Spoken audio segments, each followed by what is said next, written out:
6 अगस्त 1945 की सुबह करीब 8 बजे हिरोशिमा पर परमाणु बम का हमला हुआ। ये हमला इतना जबरदस्त था कि इसकी वजह से कुछ ही पल में 80,000 से ज्यादा लोगों की मौत हुई थी। हिरोशिमा में हुए परमाणु बम हमले से जापान उभरा भी नहीं था कि 3 दिन बाद 9 अगस्त को दूसरे शहर नागासाकी में दूसरा परमाणु बम हमला हो गया। इस दिन सुबह के करीब 11 बजे शहर के ऊपर परमाणु बम गिराया गया। इस हमले में 40,000 से ज्यादा लोगों की जानें चली गई थी। विस्फोट के बाद रेडियो एक्टिव तरंगे संपर्क में आने और विस्फोट के बाद हुई काली बारिश से भी दोनों शहरों में हजारों लोगों की मौत हो गई थी। तो जी हाँ, आज हम बात कर रहे हैं हिरोशिमा और नागासाकी में हुए परमाणु बम हमले के बारे में, और आज हम बात करेंगे उस काली बारिश के बारे में जिसको सुन के आपके चारों खाने चित हो जाएंगे। तो इस वीडियो में अंत तक बने रहें और चैनल पे नए हो डू सब्सक्राइब रीति रिवाज के अनुसार। अमेरिकी वायुसेना ने 6 अगस्त की सुबह जिस परमाणु बम को शहर के ऊपर गिराया था उसका नाम था लिटिल बॉय। लेकिन इस बम का नाम सिर्फ लिटिल बॉय ही था, लेकिन इसने कारनामे ऐसे किए कि पूरी दुनिया आज भी उसको जानती है। जबकि नागासाकी के ऊपर जिस परमाणु बम को गिराया गया था उसका नाम दिया था फैट मैन। हिरोशिमा में सुबह करीब 8:15 में परमाणु बम से ऐसा धमाका हुआ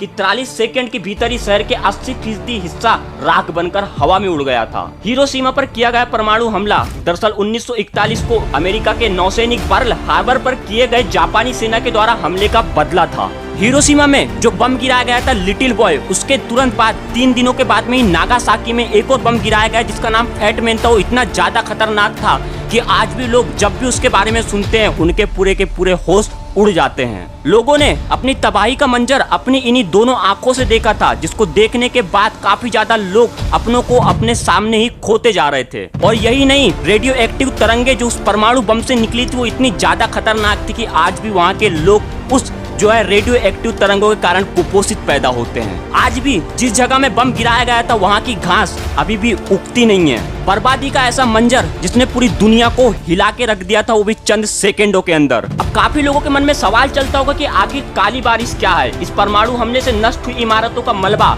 और काली बम से निकले रेडियो तरंगे पदार्थ के साथ मिलकर वातावरण में एक मशरूम रूपी बादल के रूप में प्रकट हुआ था। ये रेडियो एक्टिव तरंगे वायुमंडल में वाष्प के साथ संयुक्त हो गए, जिसके बाद काले रंग की बूंदें धरती पर गिरने लगी, जिसे काली बारिश कहा गया। काली बारिश से बचे लोगों ने इसे बारिश की बड़ी बड़ी बूंदों के रूप में वर्णित किया। इस घटना में जीवित बचे लोगों के अनुसार घटना के शिकार हुए बहुत से लोगों के शरीर की खाल जल गई और लोग गंभीर रूप से निर्जलित डिहाइड्रेट हो गए। और अब मैं आपको बताता हूँ कि इस काली बारिश से सही में कितना ज्यादा प्रभाव पड़ा था। काली बारिश अत्यधिक रेडियोधर्मी पदार्थ से युक्त थी। अध्ययनों से प्राप्त जानकारी के अनुसार इस बारिश के संपर्क में आने से कई प्रकार की गंभीर बीमारियां पैदा हो गई थी। वर्ष 1945 में किए गए एक अध्ययन से पता चलता है कि ग्राउंड जीरो से तकरीबन 29 किलोमीटर के क्षेत्र में काली बारिश हुई। इस बारिश ने अपने संपर्क में आने वाली सभी चीजों को दूषित कर दिया था। काली बारिश ने कई लोगों को तीव्र लक्षण दिए, जिसे एक्यूट रेडिएशन सिम्टम्स ARS उत्पन्न किए। कुछ लोग कैंसर से ग्रस्त हो गए तो कुछ लोगों की आंखों की रोशनी चली गई। शहर की जमीन और पानी भी पूरी तरीके से दूषित हो चुके थे। और अब मैं आपको बताता हूँ कि परमाणु हमले के लिए जापान को ही क्यों चुना गया था। द्वितीय विश्व युद्ध में जापान जर्मनी का साथ दे रहा था। जर्मनी ने मई 1945 में ही समर्पण कर दिया था। जुलाई 1945 में अमेरिकी राष्ट्रपति हैरी ट्रूमैन, ब्रिटिश प्रधानमंत्री विंस्टन चर्चिल और सोवियत नेता जोसेफ स्टालिन युद्ध के बाद की स्थिति पर विचार करने के लिए जर्मनी के शहर